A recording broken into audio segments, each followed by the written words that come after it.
So I watched the new Matrix trailer, Oh, yeah. I did not see it. and I like the first movie. I think the other movies have some cool ideas, but that's it.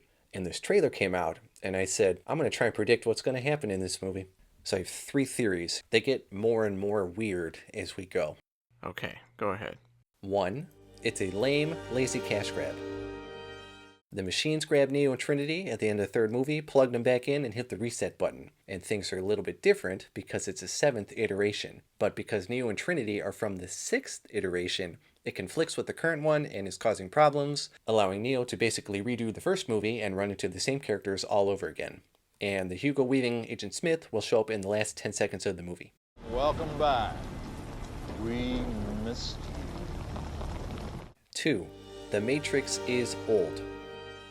The Matrix is outdated, it's old technology that the machines no longer use to keep people under and harvest their energy. And while the machines are still harvesting energy from people, they've developed and moved everybody to a new system apart from the Matrix. The machines looked at the Matrix as a failure because both Neo and Smith managed to completely break it, so why bother keep using it for that purpose? Now, the entire purpose of that system is solely to hold Neo and keep him under control. The anomaly has to exist, but the machines are hoping that it can exist in isolation and want to do everything they can to prevent him from accessing whatever the new system is. Since the machines have moved everybody over, but still need to populate the Matrix, the people we see don't actually exist. They are computer generated. We see a bunch of green-eyed people running around and trying to stop Neo, and a dude up close with green Matrix code eyes. So there's an entire world full of people all working to keep Neo under control. At the end of the third movie, Neo got taken away on a stretcher, and we don't know what happened to him. I say the machines took advantage of their foe being out of commission and worked on his body, managing to reinsert him into the Matrix and performed a reset on that whole system. They are constantly monitoring him. They do this A, to attempt to keep him under control, and B, to study if they can eliminate the anomaly altogether. And we know it's him because he has those burned over eyes. Trinity's body has also been saved and reinserted into the Matrix after she was rebarred in the third movie. This was also done to keep Neo under control and prevent him from breaking out of the Matrix. At one point, we see Matrix code running down her face, so it's possible that the machines have managed to use the technology of their code people to make her a human code hybrid. The two pods we see are just for them and just for the Matrix. The entire system is the machine's attempt to isolate and control the anomaly of the One. The fact that the one dude expresses disbelief in going back to the Matrix by name is because no one has had to do that for a really long time.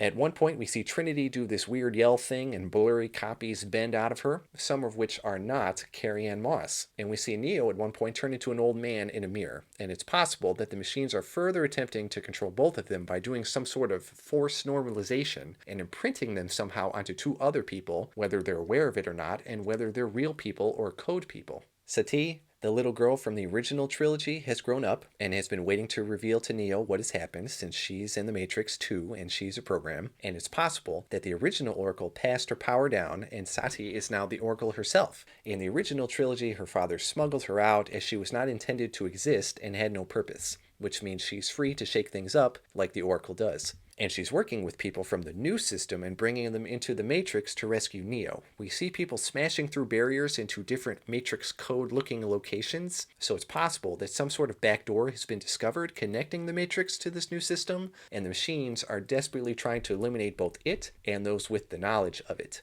The machine's worst-case scenario is that Neo not only rediscovers his old self and abilities, but that he manages to bring it into their new system as well, breaking all of that too. And Hugo Weaving Agent Smith will show up in the last 10 seconds of the movie.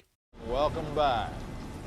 We missed you. 3. There is more than one Matrix.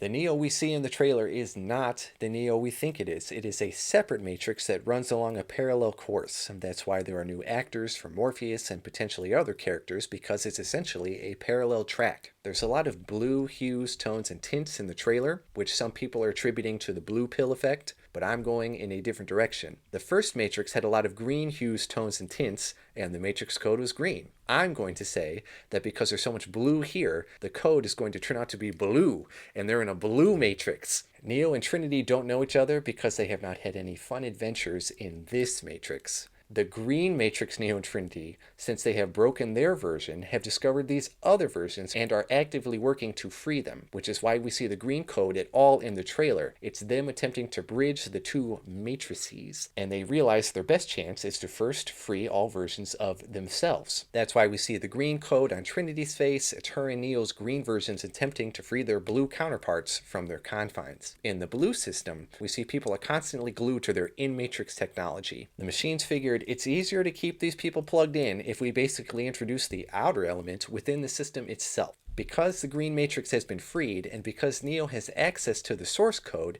he now has the ability to break into the other colors. At the end of the trailer, we see the yellow source code going up, in contrast to the green code going down. And if there's more colors, that means there's more Agent Smiths, potentially an entire rainbow of Agent Smiths. And since he has the habit of shaking things up, he will become aware of his other color counterparts. The same way Neo is working on freeing the other color Neos, the green Smith is working to free the other color Smiths. Smith's goal is to wipe out the other color Neos before they can figure out what's going on, so no one will be left to oppose him. But it won't work, and eventually we're going to have all the Smiths team up against all of the Neos. So Neo is basically serving as the new Morpheus and trying to awaken his counterparts by using the same process that freed him in the first place. In the trailer, Blue Neo says he's having dreams, and we see flashes of green code, because he's being sent dreams of the green code universe, even though he doesn't realize his own universe is blue. At one point, we see Trinity do this weird yell thing, and blurry copies bent out of her, some of which are not Carrie-Anne Moss, which further reinforces that there are plenty of other Trinities in these other matrices, and they're conflicting with each other. At the end of the third movie, Green Neo got taken away by the machines, and we don't know what happened to him. But because the machines know about the other color matrices, they figured they should experiment on him since he managed to single-handedly wipe them out, and would like to prevent him from doing that in the other colors. But because he's the one, he can still subconsciously try to warn himself, and it's possible that he snuck a Trinity into the blue matrix. It's possible that she wasn't ever supposed to exist, as she does outside of the green one, and he's using his knowledge to insert her into the blue one. So eventually, we're going to have a bunch of multicolor Neos, Trinities, and Morphei all teaming up to stop the machines and Rainbow Smiths once and for all. Again, they don't need the same actors for the same characters because of the, well, it's a different color matrix excuse, which is a get-out-of-jail-free card to change anything about anything. I'll point out that the character posters for this movie are also presented in a variety of colors, and Neo's in particular is a mix of green and blue. And even though I've brought up Smith in this scenario, he won't show up until the last 10 seconds of the movie. Welcome back. We missed you. I don't like The Matrix as much as you do. I think the first movie is a movie that has some cool ideas, but I really don't like the execution, and I really don't like the story. And the second and third movies are literally maybe 2 lines of story stretched out across entire movies. I mean, I think we agree on those two, but I don't really like the first one either. I had not watched the trailer to this one. I watched it while you were talking on mute. So that shows the level of investment I have in this and the level of interest. I think your first theory definitely sounds like it has some validity to it, but I don't really care. I wouldn't say I'm super duper excited. I think the trailer just got me thinking. I wouldn't think you would be excited. I'm surprised you even watched the trailer. I think it came on by accident. I mean, that would be like me watching the new Spider-Man trailer. Oh, let me tell you my theories about that. So that's that. I guess we'll find out when I finally watch the movie when it becomes free on streaming services in 2024. By which point, this video is going to be invalid anyway.